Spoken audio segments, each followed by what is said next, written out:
E aí, eu sou o Léo, e quem diria que o maior temor dos fãs de One Piece dos últimos tempos acabou sendo o maior sucesso? Quem diria que um live action feito pela Netflix de um anime teria tanto sucesso quanto One Piece? Provavelmente estava nos planos do Oda que essa série fosse muito boa, já que ele estava envolvido nela junto com Matthew Owens e o Steve Maeda, mas acho que nenhum deles esperava que o sucesso seria desse tamanho. A série já saiu tem alguns dias, já deu tempo de quebrar recordes como o de Stranger Things e de Vanguard, que são as maiores séries da Netflix, ou pelo menos eram, e é sobre essa série e esse sucesso estrondoso que a gente vai falar aqui nesse vídeo. Então sejam bem-vindos ao canal Supernovas, o canal favorito do Eiichiro Oda, e vamos lá.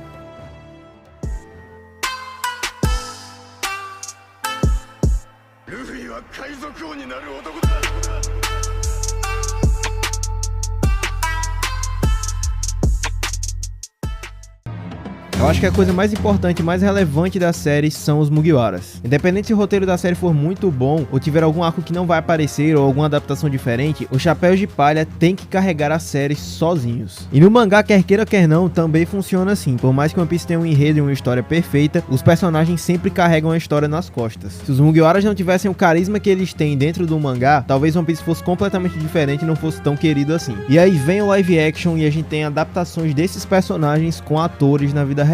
E aí vem o grande medo se esses atores vão conseguir interpretar os personagens. Os outros Mugiwaras eu ficava até tranquilo, mas o Luffy era a minha maior preocupação. O Luffy dentro do mangá sempre foi um personagem muito caricato e muito diferente. Dentro do mundo dos animes e dos mangás não existe nenhum protagonista como o Luffy. E eu não falo isso nem porque eu sou fã de One Piece. O Luffy realmente é um personagem muito diferente, muito mais carismático do que os demais protagonistas de Shonen. A exemplo, Naruto. Naruto sempre foi muito determinado e a característica dele é a determinação. O Goku é a luta e a forma como ele é divertido e comilão e tal. Mas o Luffy sempre carregou todas essas características, e a fruta que ele tem dentro do mangá faz ele ser muito mais caricato ainda, pelas poses, as formas e por aí vai. Então meu maior medo era se um ator ia conseguir passar essa essência do Luffy, um garoto brincalhão, muito caricato, com um poder ridículo e que mesmo assim é um personagem extremamente apaixonante. E cara, o moleque conseguiu. Inclusive, o maior medo, eu acho que de todo mundo, era a adaptação do Luffy. E vocês perceberam que ninguém tá reclamando disso, só de outros detalhes e coisas pequenas dentro da história? Isso pra mim já é uma grande vitória do live action. E com certeza o Inaki Godoy é o melhor Luffy que a gente poderia ter, praticamente sem discussão. E se você discorda de mim, reclama com Oda, que achou o moleque maravilhoso pro personagem e falou que não consegue imaginar outra pessoa melhor pro Luffy. E pô, o moleque realizou meu sonho de infância de conhecer o Oda. E é muito legal que o próprio Oda tenha dito que o Godoy fez ele rir. E isso é muito importante pro personagem do Luffy. E claro, tem algumas diferenças por ser um live action,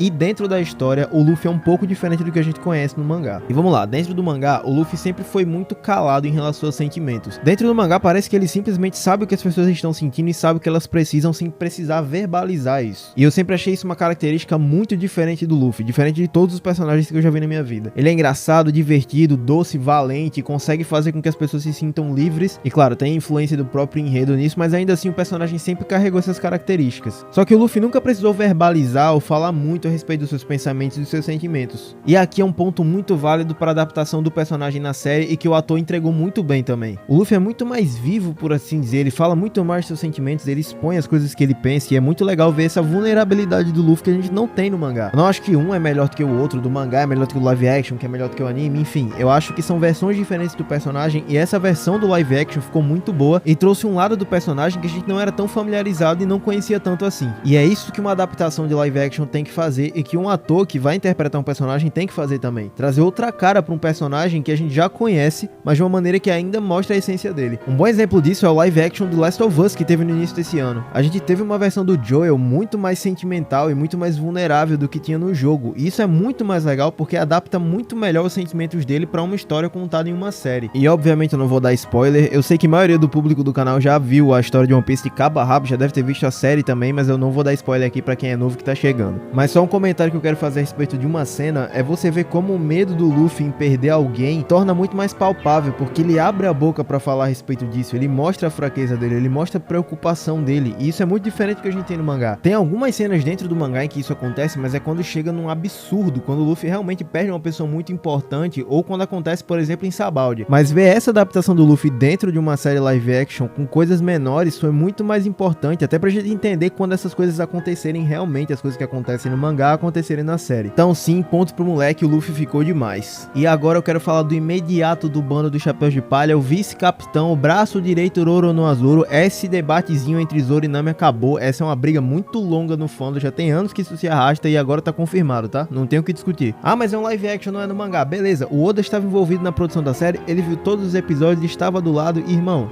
ele confirmou, acabou. Mas brincadeiras à parte, o Mackenzie Arata caprichou no Zoro. Eu acho que chega a beirar a perfeição a forma como ele adaptou o personagem. Esse moleque não teve tanta sorte porque ele participou de Cavaleiros do Zodíaco e Samurai X, que é bom, mas não é tanto assim, não teve tanta fama. Mas em One Piece, que é um sucesso absoluto, não teve o que fazer e ele caprichou no Zoro. O Zoro ficou impecável, eu acho que basicamente ele trouxe exatamente o que o Zoro é no mangá. Eu vi algumas pessoas comentando que ele tava muito sisudo, ele tava muito sério, mas o Zoro é assim. Os momentos que o Zoro é mais brincalhão é quando ele tá dentro do bando, ou quando tá todo mundo no Sunny, ou algum momento de diversão. Quando isso acontece dentro da série, o Zoro sempre faz uma piada, sempre dá uma risada. Tem uma cena até no Baratie que ele brinca com a Nami, é ótima essa cena. Mas falando dos momentos mais importantes do Zoro, que são os momentos épicos dele dentro do live action, a cena com o Mihawk ficou, olha, o cara entregou toda a interpretação que ele poderia pro personagem, e a cena que ele fala pro Luffy, que ele vai ser o imediato dele até o fim da jornada, cara, meu Deus do céu, que cena incrível. Eu chego a dizer que a forma como ele fala isso e a forma como ele faz o juramento pro Luffy chega a ser melhor da forma como ele entra pra tripulação entre muitas aspas, né, porque o Luffy tava sozinho praticamente, mas chega a ser muito melhor do que a forma como ele começa a seguir o Luffy dentro do mangá. Isso porque o live action deu muito mais tempo pra gente ver essa relação ficar mais madura. Dentro do mangá, a forma como eles se juntam acaba sendo muito rápida pela forma que o mangá tava contando a história. E no live action, o Zoro começa a seguir o Luffy, claro, ele não consegue evitar o chamado do Luffy, mas ainda leva um tempo pra ele olhar pro Luffy e dizer, esse cara é o meu capitão e eu vou dar minha vida por ele. E eu achei isso muito mais incrível, porque isso deu muito mais camadas pra relação dos dois. E isso também aprofunda muito mais o próprio personagem do Luffy, porque isso mostra que o próprio Luffy, com as ações dele, conseguiu cativar o coração dos personagens que estão ao redor dele, a sua tripulação. E claro, são duas versões diferentes, uma história contada no mangá, outra história contada no live action, mas isso não poderia ter sido tão bem feito se não fosse feito por caras que são fãs de One Piece e pela própria mão do Oda. Agora beleza, eu já fiz um comentário polêmico em relação à relação do Zoro e do Luffy dentro do mangá e no live action, mas esse aqui eu assino embaixo. Eu acho, e aqui é a minha opinião, de que a Nami do live action conseguiu ficar melhor do que a Nami do mangá. A interpretação que a Emily Rudd conseguiu dar pra Nami dentro dessa série ficou divina, cara. Assim como o Godoy, assim como o Mackenzie, ela conseguiu dar muito mais camadas da personagem que a gente não tinha no mangá. A Nami é muito mais sentimental, muito mais viva, ela expressa muito mais do que ela sente, a opinião dela sobre as coisas que estão acontecendo.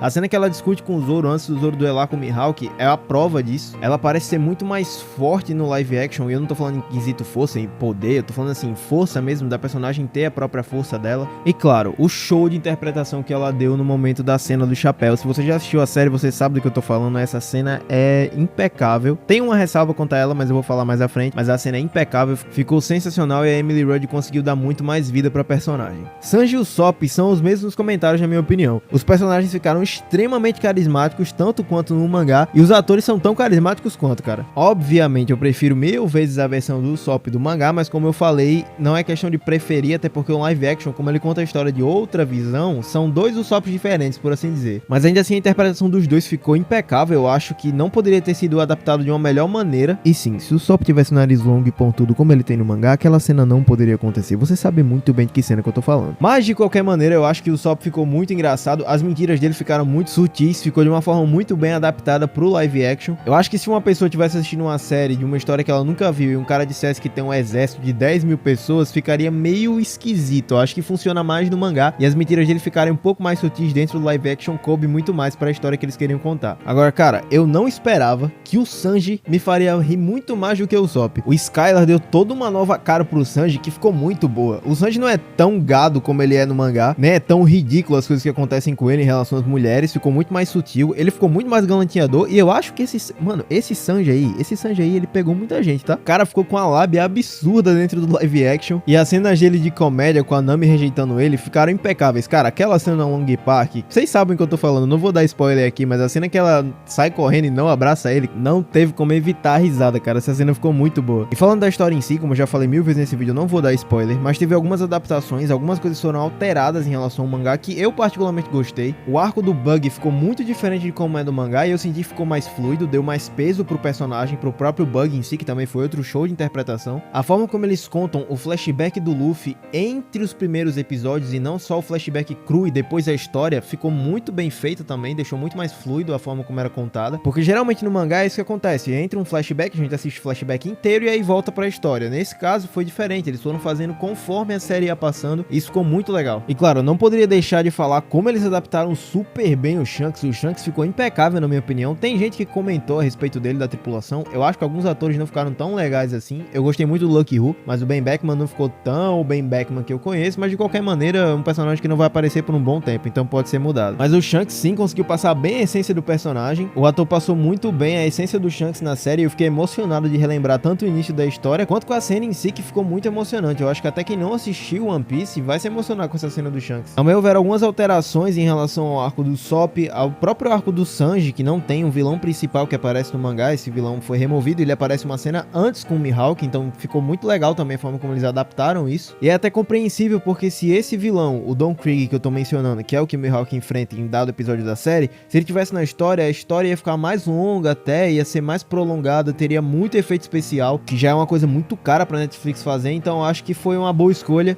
e a história ficou bem mais fluida na minha opinião. E falando em boa escolha da adaptação, cara, colocar a história do Garp e do Kobe entre a história do Luffy, sendo ali dois paralelos, né, dois núcleos dentro da história, ficou sensacional. Eles adaptaram aquela história de capas que acontece com o Kobe depois que o Luffy vira pirata e vai pra Grand Line, e adiantar essa relação que as pessoas só veriam muito mais na frente na história, ficou uma escolha muito boa, porque ele acabou sendo quase que um mentor e uma coisa pro Luffy se provar dentro da série, pra ele realmente ir pro mar e virar um grande pirata. E o ator do Garp, cara, o cara deu muita vida pro personagem dentro do live action. Eu não esperava que o Garp ficasse tão legal quanto ficou no live action, eu gostei bastante. Então foi outro acerto muito grande da Netflix e da adaptação da história do live action. E também o Arlong, cara, o Arlong ficou muito bem feito. Eu acho que eles colocaram mais ainda aquela ideia que existe entre os tritões e humanos dentro do mangá de One Piece para o Arlong. E a interpretação do ator para ele ficou muito boa. Eu acho que a maquiagem dos tritões funcionou bem, não ficou tão estranho assim. Mas nem só de flores viveu esse live action. É um sucesso absoluto, quebrou o recorde das maiores séries da Netflix.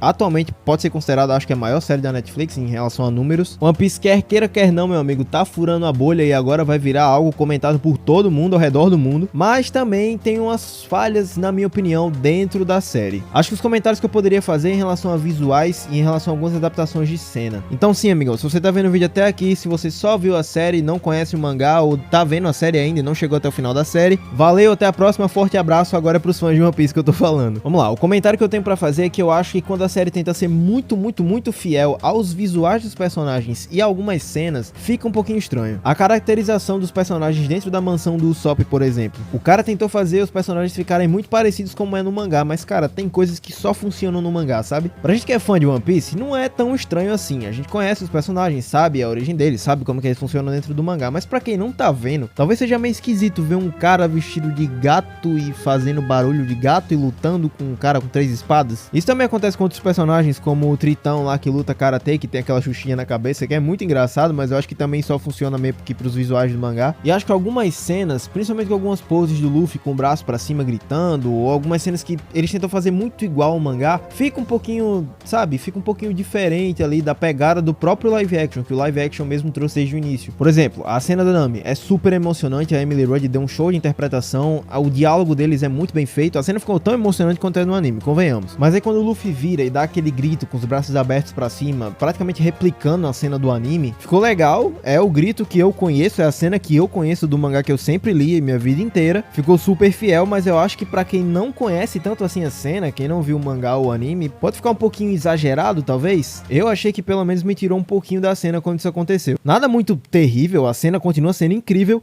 e cara, sabe o que eu fico muito feliz? Que os maiores medos que tinham em relação a esse live action eram o CGI e as interpretações dos personagens, principalmente do Luffy. E cara, isso foi a última coisa que as pessoas comentaram. E realmente meu único comentário negativo em relação à série é só esse. Alguns visuais que ficaram desnecessariamente fiéis ao mangá, ou alguma cena ali, uma coisa ali ou outra que não ficou tão legal assim. Mas fora isso, não tem nenhum comentário a se fazer. A série ficou realmente muito boa. E você acha que eu, Léo, desse canal, ia estar nesse vídeo e não ia falar de nenhum easter egg, nenhuma teoria ou nada que eu encontrei dentro da série? Uma das coisas mais legais é o Luffy deixando a conta pendurada no Baratie, que é algo que acontece no primeiro capítulo de One Piece. O Steven Maeda e o Matt Owens ressuscitando a teoria do Crocodile mulher na execução do Roger. Sim, essa teoria voltou a me assombrar. E fica a dúvida se isso tá confirmando que o Crocodile era realmente mulher e essa era a relação dele com a Ivankov, ou se o personagem em si vai se tornar uma mulher numa segunda temporada no arco de Alabasta. Só o futuro pode responder isso pra gente e a gente pode teorizar aqui de novo essa teoria que, meu Deus do céu, essa teoria é tão antiga e voltou pro fandom de novo. E outra cena que ficou muito boa, e eu que sou fã incondicional do arco de Skype, eu fiquei emocionado, é a cena em que os Zorutads acordaram no Baratier e a Nami pega um livro e começa a contar a história do Moblent Noland. Isso foi um abraço em quem é fã de One Piece. Essa cena ficou linda e foi muito bom ver eles referenciando o Noland em uma possível, quem sabe, imagina uma terceira temporada adaptando o arco de Skypiea, o quão legal isso pode ser. Outra cena muito legal é a cena que o Shanks está fazendo o curativo do olho do Luffy e toca Bink Sake de fundo. O bando dele tá cantando e tocando Bink Sake. É de esquentar o coração, cara, e eles foram muito assertivos em colocar esses easter eggs e essas dicas pra quem é fã de One Piece, pra relembrar as coisas e as aventuras que a gente já viu nesse mangá. Mas e aí fica aquela dúvida. One Piece se tornou o top 1 da Netflix em mais de 86 países e continua crescendo. Com isso, a série quebrou o recorde da Wandinha e de Stranger Things, que é o maior título da Netflix, e se tornou um sucesso absoluto do streaming. É praticamente na cara que eles vão fazer uma segunda temporada, mas será que é realmente possível fazer uma segunda temporada? Como será que vai ser o Chopper, se for o caso? Como vai ser os gigantes em Little Garden? Quem vai ser a atriz pra Robin? Cara, é muita coisa que a gente pode pensar, mas isso eu deixo com vocês aí nos comentários. Eu quero que vocês comentem o que vocês acham, o que vocês acham que vai acontecer no futuro da série. Eu acho que One Piece vai virar mais um dos clássicos da cultura pop, mas eu quero saber o que vocês acham e se vocês acham que essa história vai continuar no live action. E é com isso que eu encerro esse vídeo, espero que vocês tenham gostado. Se vocês curtiram, deixa seu like, não esquece de comentar, assim como eu falei agora. Também se inscreve aqui no canal para aumentar a nossa recompensa no YouTube. Se vocês querem ver mais vídeos sobre o live action, confere na descrição com o nosso Instagram, onde vocês podem mandar suas perguntas pra gente responder aqui em vídeo. E é isso, galera. Valeu!